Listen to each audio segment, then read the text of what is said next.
Hello, I'm E.S. Alexander, the author of Lies That Blind, but please call me Liz. Welcome to Penang, the setting for my historical novel, which charts the period in the late 18th century when Captain Francis Light possessed this island on behalf of the East India Company. Behind me, you can see part of the rear wall of Fort Cornwallis. Of course, it didn't look like this at that particular time, because then it was made of wood and, as it happens, was rather precariously positioned to defend the island against pirates and Britain's enemies, the Dutch. In front of me is the stretch of water known as the Straits of Malacca, which at that time separated Penang from the Kingdom of Kedah, whose Sultan was the legal owner of Penang. Before I begin my reading, here's a brief video to help set the scene for you, not least the stakes for Captain Francis Light in keeping control of Penang.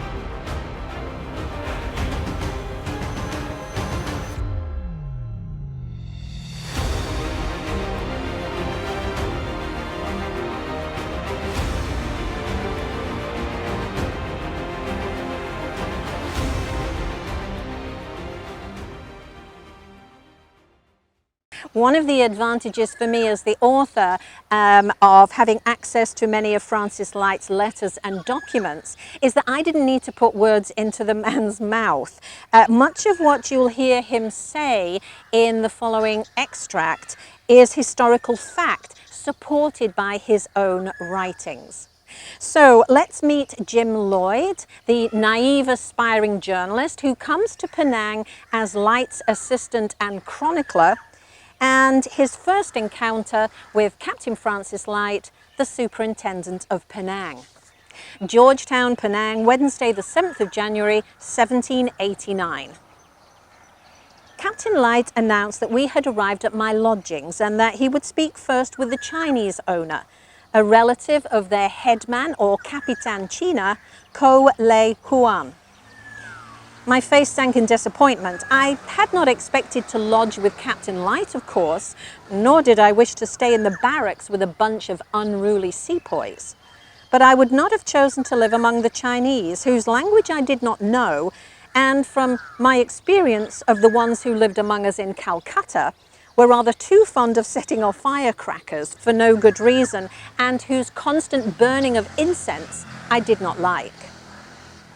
My new employer disappeared around a corner where I heard the knocking of knuckles on wood, some brisk chatter, followed swiftly by the closing of a door. When Light reappeared, he was scowling. It seems word did not get past to the right people after all. I suggest you wait here, Jim, while I seek out the Chinese tokay to resolve this. Captain Light, I said before he had a chance to stride off. Might it be possible to lodge in Malaytown, since the Chinese landlord appears not to be expecting me? Light looked startled. Why ever would you wish to do that? I shuffled my feet and looked down with some embarrassment. After arriving in India, I became fascinated by the history of the Mughal Empire, whose bloodline, I have come to learn, goes back to Genghis Khan. Malays are not related to the Mughals? Snapped Light. Yes, sir, I'm aware of that, but both groups are Mohammedans, and I wish to understand that religion and culture better. I had hoped that residing here would afford me such an opportunity, as well as help to improve my Malay. Not least since we will presumably be in constant contact with the Sultan and his wakils. Light made a scoffing sound and pointed out that there was a difference between the language written and spoken in the court and that used by the rakyat in the streets. I replied that knowing everyday Malay would still give me an advantage with Penang's local population. You realize you are asking to reside among pirates, Jim? Barked Light. I did not think that would be the case, I responded with more of an edge to my voice than I had intended. Why was this so difficult for him to understand? Then allow me to offer some background that will change your mind, Light said. The Malays may be divided into two orders. Those who are inoffensive and easily ruled, but capable of no great exertion beyond planting paddy, sugarcane, and a few fruit trees for which no great labour is required. Then there are those who skulk in rivers and bays in their prahus, watching for the unwary trader whose goods they plunder. Addicted to smoking opium, gaming, and other vices, they spend their whole time in sloth and indolence, only rousing themselves when an opportunity presents itself to rob and assassinate with abandon. Light barely took a breath before continuing.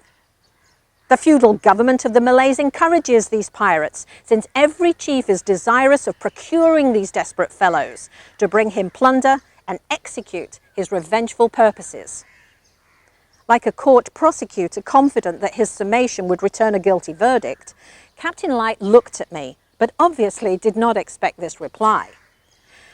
I'm still interested to live among the Malays, sir, if the additional distance to their township would not cause you too much extra exertion. Light's face appeared to darken, as if a rain cloud had singled him out. His eyes narrowed and his voice seemed to chill the surrounding air. I already have 3 sets of antagonists. Sultan Abdullah of Kedah grows increasingly impatient over the treaty we had expected by now would be ratified by Bengal and London. Lord Cornwallis, whose notorious parsimony prevents me from investing in further benefits to this new settlement, and appears ignorant of the fact that a rising settlement cannot be expected to yield much profit. And our European enemies, the Dutch, who eye my success here with increasing jealousy and hatred. I would not trust myself alone with the Malays on account of their treacherous nature, but I am beleaguered enough without battling you over where you choose to lodge. Should you decide to ignore my expert opinion, that is up to you, but be sure you arrive promptly at Fort Cornwallis tomorrow morning. And with that, Francis Light turned on his heels and hurried off. Had it not been for my surprise at Light's explosive reaction, I might have bolted after him to say I would lodge with the Chinese after all. But I became as rooted to the spot as a tree. I imagined the captain was tired and had not wished to walk further on to Malay Town, so watched him grow more minuscule with each lengthening stride. Disappointed at this inauspicious start to my employment, I determined to apply myself with the utmost energy and diligence so that I might demonstrate my value to Penang's superintendent the very next day. I truly desired to be helpful to Captain Light, but should never forget that he needed me just as much as I needed him. After all, I had just freed myself from the yoke of one oppressor who sought to constrain my personal liberty. I did not need to substitute father with Captain Francis Light. With that thought, I turned heel myself and made towards Malay Town, confident that I had sufficient language to make myself understood and enough money to pay for a bed and food. As I grew closer to the kampong, past a smattering of fierce-looking Armenians, I began to doubt the wisdom of my stubbornness. If Light was right about the piratical Malays, I might end up with my throat cut before the morning. Thank you very much for listening to this extract from Lies That Blind by E.S. Alexander, and I do hope that you will enjoy the book.